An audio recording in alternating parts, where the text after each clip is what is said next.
هسه تعالوا اشرح لكم عليها على السريع، اوكي، حتى اللي ما يعرف حتى يعرف. بنات، قهوة موكا قاطع شهية حارق دهون بنفس الوقت.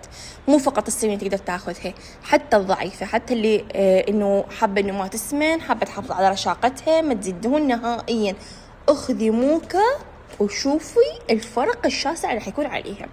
اول شيء قلت لكم موكا تقطع شهية، راح تحسسكم بالشبع لفترة كلش طويلة من اليوم، تنطي طاقة ونشاط يجنن، بنفس الوقت تحرق دهون الصعبة بالجسم وتنزل وزن من 5 إلى 10 كيلو. هسه أنا قدامكم هاي صورتي، هاخليكم صورتي هنا قبل وهنا بعد. يعني أنا كنت 89 صرت 69 أكيد بعد الاستمرار، بس أول شهر نزلت بيمة هو 6 كيلو. أنا أول شهر 6 كيلو، ومن جسم ترى يختلف بنات. يعني أكو مرات جسم ينزل، أكو وحدة عندي بنية نازل عليها 10 كيلو، أكو وحدة تنزل عليها 5 كيلو، أكو وحدة تنزل عليها 6 كيلو. بس بالأخير إنه النتيجة شنو؟ نتيجة واحدة، شنو هي؟ النزول بنات، إنه أكو نزول.